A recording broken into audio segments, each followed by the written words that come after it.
Hello everyone, this is Shilpa Sharma, Faculty, Management Department, Simage Group of Institutions, Patna.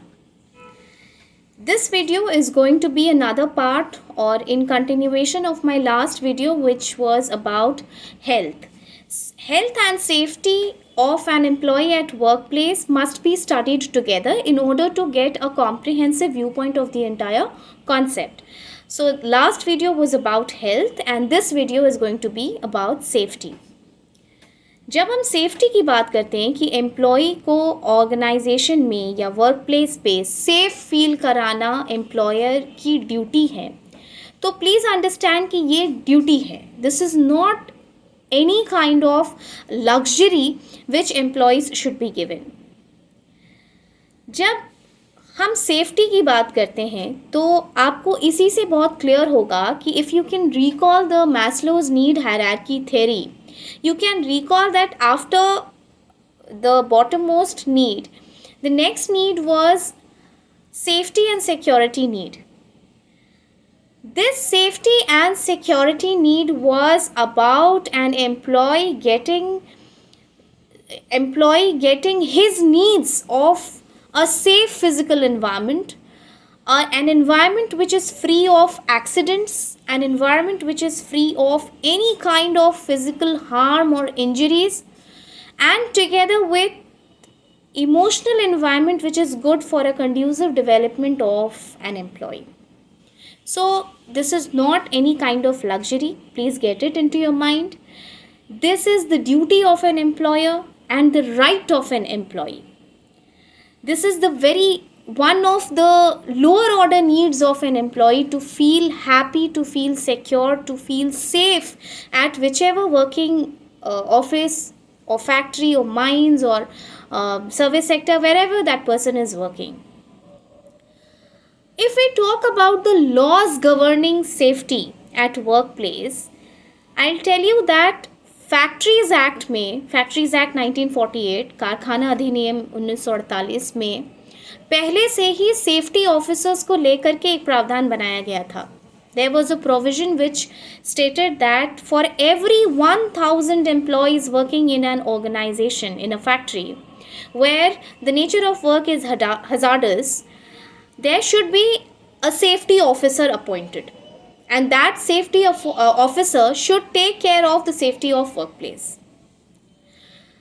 लेकिन सबको ये पता होगा कि मीथेन गैस ट्रेजेडी कितनी भयानक ट्रेजेडी थी, और मीथेन गैस ट्रेजेडी ने is one of the most accident which cause detrimental effect to the minds of people. ये इतना भयानक एक्सीडेंट था.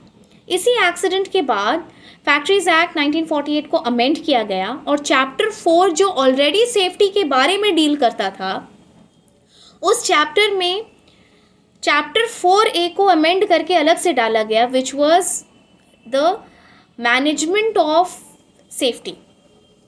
सेफ्टी से रिलेटेड एक चैप्टर 4A अलग से ऐड किया गया, जिसमें 41A से लेके 41H तक प्रोविजंस डाले गए, जिसमें बहुत सारे प्रोविजंस थे, जैसे कि साइट अप्रेजल कमेटी बननी थी, एम्प्लॉयर की रिस्पॉन्सिबिलिटीज़ और ड्यूटीज़ को फिक्स किया गया कि उनको बताना है कि हज़ार्डस है, सेंट्रल गवर्नमेंट इंक्वायरी कमेटी बिठा सकती है किसी इंसिडेंट पे, इमरजेंसी को लेकर के प्रोविजंस बनाए गए. लेकिन इसमें जो सबसे रिमार्केबल प्रोविज़न ऐड किया गया था वो 41G था, जिसमें workers participation in safety management को स्टेट किया गया. यानी जो सेफ्टी कमेटी बनेगी उसमें equal number of workers and management के लोग होंगे. इसी तरीके से ये तो फैक्ट्री की बात हुई. इस तरीके से वेरियस अदर ऑर्गेनाइजेशंस में जिस भी नेचर का वर्क किया जा रहा हो, जैसे कुछ ऑर्गेनाइजेशंस हैं जहाँ पर कि हार्मोन से रिलेटेड काम होता है, खासकर दवाई के कंपनीज़ में कई कॉन्ट्रासेप्टिव्स बनती हैं जहाँ पर कि हार्मोन्स का काम होता है, या अदरवाइज़ भी वहाँ विमेन को एज सेफ्टी मेजर्स, क्योंकि उससे फर्टिलिटी रिड्यूस होती है, तो उनको अलाउड नहीं होता है कि वो वहाँ पर काम करें. इसके अलावा जैसे फैक्ट्रीज़ या कंस्ट्रक्शन का जहाँ पे भी इंडस्ट्री है, वहाँ पर हैवी मशीनरी को डील करने में कई कई बार काफ़ी हज़ारडस तरीके के एक्सीडेंट्स हुए हैं. These accidents are so severe that they can range from causing injuries to death. Imagine death of an employee at workplace. Now this is the most irreparable damage that can happen to any employee at workplace and to his family. Now, irrespective of the size of an organization, कि किसी organisation का size क्या है, वो छोटी organisation है, middle size की, average size की है या बहुत बड़ी ऑर्गेनाइजेशन है, सेफ्टी मैनेजमेंट एक ऐसी चीज़ है जो किसी एम्प्लॉय का राइट है. इसलिए क्योंकि आप खुद सोच करके देखिए कि if you go to a work place where you have a physical threat every day, you are surviving, though you are surviving, but there is you are always prone to accidents, you are always prone to physical harm, too not just physical but emotional damage. would you be enthusiastic enough to go to your workplace every day? Second thing is, if God forbid some accident happens at workplace, what happens is that इसमें कई तरीके के cost होते हैं. जैसे जो machinery को damage हुई वो एक कॉस्ट हुआ, जितने दिन वर्कर इंजर्ड रहा, रिकवरी का जो दिन था उतने दिन प्रोडक्टिविटी गई, वो एक कॉस्ट है. कॉम्पेंसेशन देना होता है ऑर्गेनाइजेशन को, वो एक कॉस्ट जाता है. इसके अलावा भी जो साइकोलॉजिकल डैमेज है किसी एक्सीडेंट को फेस करने के बाद, जो ट्रॉमा होता है, वो trauma can impact the mental health of a person to cases where the person might want to even leave the organisation. Plus, it has a very bad impact on the morale of people who are working with the person who had an accident. इसीलिए safety management बहुत important है. ये तो machinery वगैरह है जो आप सोच सकते हैं. इसके अलावा भी वैसी कंपनीज जैसे आईटी कंपनीज, उसमें इलेक्ट्रॉनिक्स का या ओपन वायर वगैरह वगैरह का काम बहुत होता है. So the electrification should be done to ensure that from every nook and corner of the organisation employees are safe. No hazard is caused, no machine is left open with the wiring or incomplete thing, and no inappropriate building of the office should be done in order to cause any kind of physical damage to the employees. Safety management करने के लिए organisation के managers को, यानी जो top level management होते हैं, उनको बहुत मोटिवेटेड होना चाहिए.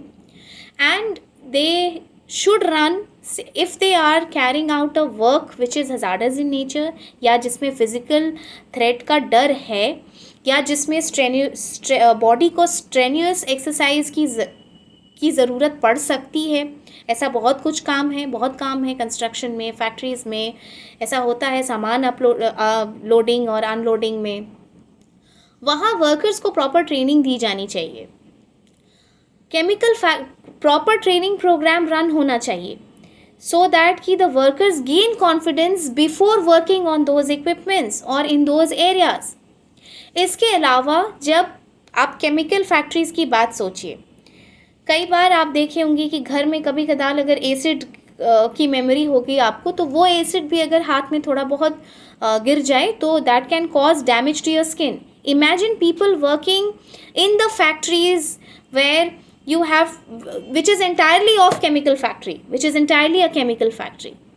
वैसे केसेस में safety devices, gears, PP kits जैसे कि ग्लव्स है, प्रॉपर क्लोथिंग है, प्रॉपर आई वेयर है, इन चीज़ों का ध्यान किसी भी ऑर्गेनाइजेशन में उसके मैनेजमेंट को रखना बहुत ज़रूरी होता है.